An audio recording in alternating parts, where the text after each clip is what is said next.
السلام علیکم ورحمۃ اللہ وبرکاتہ۔ پروگرام اللہ کے خوبصورت نام آپ کی خدمت میں لے کے حاضر ہیں۔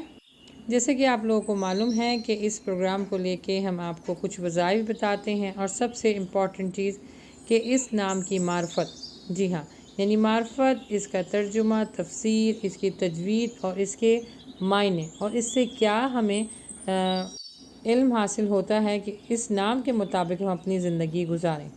تو اس ویڈیو کو آخر تک ضرور دیکھیے گا، کیونکہ آخر میں ہم وظائف بتاتے ہیں اور اس نام کے ذریعے اللہ سبحانہ و تعالیٰ کو کس طرح پکارا جاتا ہے، کس طرح دعا مانگی جاتی ہے، انشاءاللہ وہ سب سکھائیں گے۔ تو آئیے شروع کرتے ہیں۔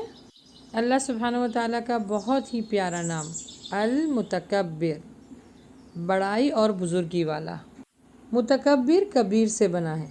کبیر کے معنی ہیں شرف، رفعت، عظمت اور بزرگی۔ وہ عظمت والا اور مخلوق کی صفات سے بلند شان والا، اپنی عنایت میں غالب ہے۔ اس اسم کا اطلاق بطور مدح اللہ سبحانہ و تعالیٰ کے علاوہ کسی پر نہیں ہو سکتا۔ متکبر کے معنی وہ معبود ہے جو علم اور برتری میں سب سے اعلیٰ ہے، کسی کے بیان کرنے سے بالاتر ہے۔ اللہ سبحانہ و تعالیٰ وہ متکبر ہے جو ہر برائی اور شر سے پاک ہے۔ اللہ سبحانہ و تعالیٰ وہ متکبر ہے جو اپنی عظمت کے مقابلے میں تکبر کرنے والوں کی گردن کو توڑ دیتا ہے۔ یہ صرف اور صرف اللہ سبحانہ و تعالیٰ کو شان، مرتبہ اور زیب دیتی ہے کہ وہ ہم سب کا بادشاہ ہے، وہ تکبر کرنے کے لائق ہے۔ اب اس اسم گرامی میں ایمان کے 6 ثمرات ہیں، انشاءاللہ وہ جان لیتے ہیں۔ سب سے پہلا ہے تکبر صرف اللہ سبحانہ و تعالیٰ کے لیے ہی ہے۔ وہ اکیلا بادشاہ ہے، باقی سب اس کے غلام ہیں۔ وہ تنہا رب ہے، دوسرے سب اس کے تربیت پا رہے ہیں، یعنی اسی سے تربیت پا رہے ہیں۔ وہ تنہا کامل و جمال اور عظمت والا ہے۔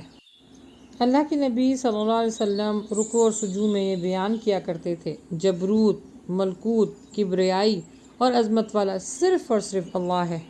نمبر 2 ہے کہ نماز میں رکوع اور سجود کے لیے اوپر اور نیچے حرکت کرتے ہوئے اللہ اکبر یعنی اس کی بڑائی بیان کرتے ہوئے، اس میں راز یہ ہے کہ حالت رکوع اور سجود میں اس کی بڑائی بیان کرنا اور اس وحدہ لا شریک کے سامنے ذلت کا اظہار کرنا کہ میں تیرا غلام ہوں، میں تیرا نوکر ہوں، خوشی اور خضوع اور انکساری کے ساتھ اس کے آگے جھکے رہنا، یہی اس کے بندوں کو زیب دیتا ہے۔ کیونکہ شیطان نے تکبر کیا تھا، شرک نہیں کیا تھا، اور اللہ سبحانہ و تعالیٰ شرک کرنے والوں کو کبھی معاف نہیں کرتا، اور تکبر کرنے والوں کو رہتی دنیا تک عبرت کا نشان بنا دیتا ہے۔ جب اس کے سامنے کوئی بندہ تکبر کرتا ہے تو اللہ سبحانہ و تعالیٰ اس کو بڑی سے بڑی سزا دیتا ہے اور دنیا اور آخرت دونوں میں رسوا کر دیتا ہے، جیسا کہ سورہ مؤمنون میں اللہ سبحانہ و تعالیٰ فرماتا ہے، اعوذ باللہ من الشیطان الرجیم، بسم اللہ الرحمن الرحیم، ان الذین یستکبرون عن عبادتی سیدخلون جہنم داخرین، کہ بے شک جو لوگ میری عبادت سے تکبر کرتے ہیں عنقریب وہ دوزخ میں ذلیل ہو کر داخل کیے جائیں گے۔ اللہ اکبر۔ اللہ سبحانہ و تعالی ہمیں تکبر کرنے سے بچائے، آمین۔ تعجب ہوتا ہے ان لوگوں کی عقلوں پر جو عقل سے اندھے ہیں، کہ اللہ سبحانہ و تعالیٰ کی وحدانیت کو انکار کرتے ہیں، اس کو اکیلا ہونا پسند نہیں کرتے، اور پتھروں کو اپنا معبود بنا بیٹھے ہیں، جبکہ معبود برحق صرف اور صرف اللہ کی ذات ہے۔ یہی ایمان والوں کے لیے نجات کا ذریعہ ہے۔ بلکہ ایمان والوں کا تو یہ عقیدہ ہے کہ اس کے لیے کامل بادشاہی ہے، جسے کبھی زوال نہیں آئے گا، اور اس کی بادشاہی کے اندر تمام مخلوق اس کی غلام اور اس کے در کی فقیر ہے، جو کہ ایک لمحے کے لیے بھی اللہ سبحانہ و تعالیٰ سے بے نیاز نہیں ہو سکتی۔ اللہ سبحانہ و تعالیٰ کا اسم گرامی المتکبر 2 بنیادی اصول پر قائم ہے۔ ایک تو یہ کہ اللہ سبحانہ و تعالیٰ ہر عیب سے اور ہر نقص سے پاک ہے، اور دوسرا یہ کہ اس کی ہر صفت مکمل اور کامل ہے، جیسے اس کے شان کے لائق ہے۔ تو ان سب باتوں کا خلاصہ کلام ہے کہ تکبر کرنے کی ذات صرف اور صرف اللہ کی ہے اور اسی کو زیب دیتی ہے، کیونکہ جو انسان اپنی حقیقت پہچان لے گا وہ کبھی بھی تکبر نہیں کر سکتا۔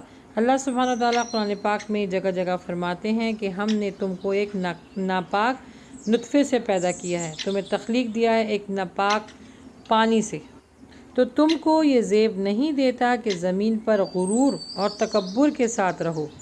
تکبر سے بچنے کے لیے آپ ہر اس بندے کو سلام کریں جو آپ سے درجے میں چھوٹا ہے، تو اس لعنت سے آپ بچے رہیں گے، اور اپنے رب کو یاد رکھیں کہ وہی ہے اس صفت کا مالک۔ جی یہاں پر ایک بات اہم بتاتی چلوں کہ جیسے کہ ہم نے اس نام کی معرفت اور اس کی حقیقت جان لی ہے، تو اس بات کو سمجھ لیں کہ اس نام کو کوئی انسان نہیں رکھ سکتا۔ جیسے ہم اپنے بچوں کا نام رکھ دیتے ہیں، یہ نام صرف اور صرف اللہ سبحانہ و تعالیٰ کے لیے ہے، تو اس کے آگے نہ ہم عبد لگائیں گے اور نہ اس کے علاوہ اس کو پکار سکتے ہیں۔ تو کوئی انسان اپنے بچوں کا، یعنی کوئی مسلمان اپنے بچوں کا نام یہ نہیں رکھ سکتا۔ آئیے اس نام کو لے کے اب ہم جو وظائف ہیں ان کو دیکھ لیتے ہیں، اور کس طرح دعا مانگی جاتی ہے وہ بھی انشاءاللہ دیکھ لیتے ہیں۔ سب سے پہلے اس چیز کا معمول بنا لیں کہ دن اور رات میں مختلف اوقات میں اللہ سبحانہ و تعالیٰ کی بڑائی بیان کرتے رہیں، اس کا ذکر و اذکار کرتے رہیں۔ اس کا وظیفہ یہ ہے کہ دن میں 100 مرتبہ یا اللہ یا متکبر پڑھنے والے سے اللہ سبحانہ و تعالیٰ راضی ہوتا ہے۔ نمبر 2 یہ کہ جو بھی آپ نیک عمل کرتے ہیں اس کی قبولیت کے لیے اس اسم گرامی کو، یعنی اللہ کی بڑائی پاکی بیان کرنے کے لیے آپ 100 مرتبہ عصر کی نماز کے بعد اس ذکر کریں، انشاءاللہ اللہ سبحانہ و تعالیٰ آپ کی ہر جائز خواہش کو پورا کرے گا۔ اور اس نام کو لے کے کس طرح دعا مانگی جاتی ہے، تو حدیث کے الفاظ ہیں، اللہ کے نبی صلی اللہ علیہ وسلم کے بعد ہانی آئیں اور انہوں نے فرمایا کہ میں بوڑھی ہو چکی ہوں، مجھے کوئی ایسا وظیفہ یا ایسا ذکر بتا دیا جائے جس کو میں آرام سے پڑھ سکوں، اس کو نیکیوں میں بہت زیادہ تولا جائے۔